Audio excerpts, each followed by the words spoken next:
If you thought Star Trek Discovery would dial back the classic Star Trek references and Easter eggs after the two-part premiere, think again. This week's story Context is for Kings was stuffed with even more sneaky callbacks than the episodes before it.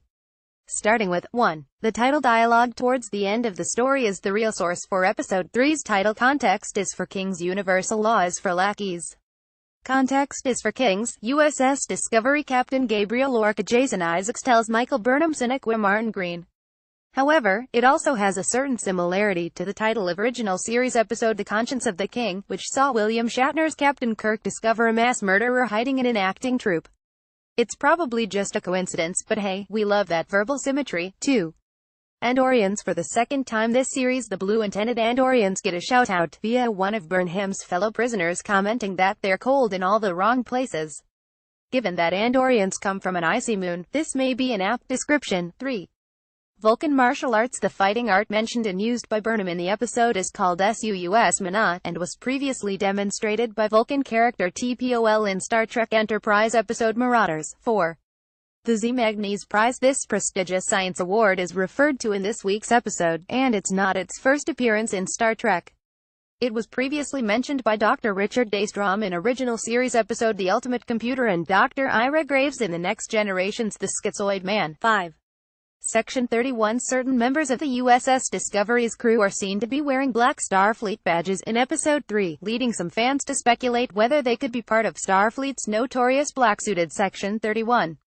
Introduced in Star Trek Deep Space Nine and also seen in Star Trek Enterprise and 2013 movie Star Trek Into Darkness, Section 31 is an officially non-existent, autonomous intelligence and defense organization, and basically spends its time ruthlessly bending the rules and doing dark stuff outside the usual purview of Starfleet to get the job done. Let's face it, this doesn't sound too far away from the USS Discovery's secretive, off-the-books mission statement, and given that Discovery's serial number is NCC 1031, it could be that at the very least the producers are nodding at another similarly dark part of Trek lore. 6. The Gorn. Perhaps one of the original Star Trek series' most well-known episodes is Arena, where Captain Kirk is stranded on a desolate world by a higher power and forced to do battle with a reptilian alien called the Gorn. Kirk and the Gorn's slow, poorly choreographed battle has become something of a hallmark for the early low-budget days of Star Trek, but new Captain Gabriel Lorca seems to have had more luck against a Gorn of his own in Discovery, keeping a skeleton of one of the species on his ship despite the fact that the original episode suggested Starfleet had never come across them before. Still, it's not too big a continuity error. Maybe he only found the bones somewhere and was fascinated by a humanoid reptilian body structure. 7. Memory cards. At one point in this week's episode, Burnham is handed a yellow square data card in order to crunch some code, a clear callback to the small plastic cards used to store and assess data in the original series. 8. Alice in Wonderland. At one point in the episode, Burnham makes a point of reciting lines from Lewis Carroll's Alice in Wonderland as she evades a terrifying monster stalking the corridors of the wrecked USS Glenn. The rabbit hole went straight on, like a tunnel in some way, and then dipped straight down, she says as she climbs through the air vents. So suddenly that Alice had not a moment to think about stopping herself, but instead found herself falling down a very deep well. Alice in Wonderland has featured a few times in Star Trek series before, most notably in the original series Shore Leave, and has a particular significance to one classic character. 9. Spock and Amanda. Yes, this week's episode gave us what many fans had been waiting for, the first acknowledgement of Burnham's foster brother Spock. She was adopted by his parents Sarek and Amanda after her own parents died, via the above references to Alice in Wonderland. My foster mother on Vulcan used to read it to me and her son, Burnham says of the classic children's book. She and I were the only humans in the house. Of course, it's still a bit of a mystery why Spock never mentioned his foster sister in the original series or the subsequent films, though the series makers have assured viewers all will be revealed, but at least now Discovery has referenced their relationship in some way. Spock's human mother Amanda, meanwhile, will have a larger role to play in Discovery going forward, as she is set to appear played by Mia Kirshner later in the series. She appeared in the original series and the fourth Star Trek movie played by Jane Wyatt, and was portrayed by various other actors for flashbacks and other appearances. And in a particularly admirable bit of deep-cut Star Trek trivia, it turns out this isn't even the first time Amanda's love of Alice in Wonderland has been mentioned on a Star Trek TV show. Spock previously referred to it in Star Trek the Animated Series, the 1970s continuation of the original series Cruise Adventures, in an episode called Once Upon a Planet. 10. Jefferies' tube, less of an Easter egg, this, and more of a classic Trek trope. During this week's episode, Burnham spends a bit of time crawling through the maintenance ducts of the USS Glenn, and fans were delighted to see the return of the series' so-called Jefferies tubes, named after the original series art director Matt Jefferies. In time, this inside joke became the canonical description for the starship ducts, and was used frequently in the dialogue of Star Trek The Next Generation, Star Trek Deep Space Nine and Star Trek Voyager. 11. The year 2155. During an argument with Captain Lorca, Burnham references the real-life Geneva Protocols of 1928, and also mentions another such treaty from 2155, and this choice of date is almost certainly no coincidence. As depicted in Star Trek Enterprise episodes Demons and Terra Prime, this was the year that various species first discussed forming a coalition of planets that would become the Federation, while a human isolationist group tried to force all alien life out of the Sol system. Presumably, these new restrictions on biological weapons came as a part of those discussions. 12.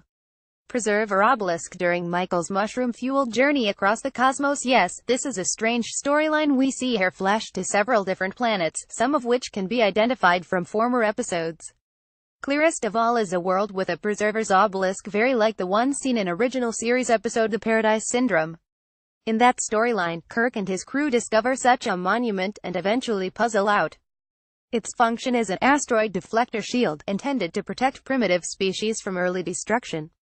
The preservers themselves were a highly advanced race who went around the universe rescuing cultures in danger of extinction and placing them on other worlds where they could flourish, as part of an in-universe explanation for the improbably high number of humanoid alien species in the Star Trek universe. 13. Starbase 11. In the same sequences, viewers get a glimpse of what looks like Starbase 11, a Federation starbase that played a crucial role in original series episodes The Menagerie, Part 1 and Court Martial, notably serving as the site of an attempted court-martial against Captain Kirk. 14.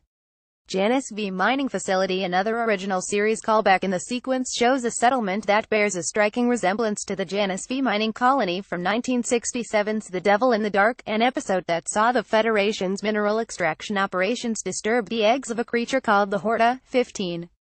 Moons of Andoria. Apparently not shown on screen but mentioned by Lorca as a possible place to travel to using the spores. This is yet another callback to the Andorian race, see above, in this case to the satellites of their home world. 16. Romulus, the home of the warlike Romulans, at this point still not encountered Facito faced by the Federation, also gets a call-out. Notably, classic Romulan episode The Balance of Terror has been cited as an influence on Discovery's previous two episodes. 17.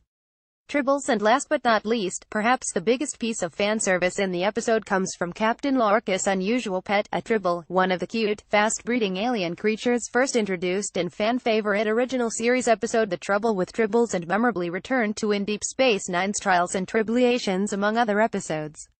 While not dangerous on their own, they actually have a tranquilizing effect on humans. The Tribbles' fast rate of reproduction means they can rapidly multiply and devastate entire ecosystems, with the entire species born pregnant and able to reproduce asexually. If it had enough food, a single Tribble like Lorcas could spawn offspring numbering over 1 million in under 4 days, so presumably he has his sterilized in some way, unless he hasn't, in which case Discovery could be about to get very cuddly very soon. As for why Lorca's keeping such a pet in the middle of a war, well, it could be that he's just a big softie. Alternatively, it could have something to do with the Tribble species' innately violent reaction to Klingons, which was depicted several times in various Star Trek series and resulted in the Klingons wiping out the Tribble homeworld in the late 23rd century, though Tribble still lived on as a species off-world. Just imagine if you could weaponize that deadly fluffiness. Star Trek Discovery releases new episodes on Netflix UK on Mondays.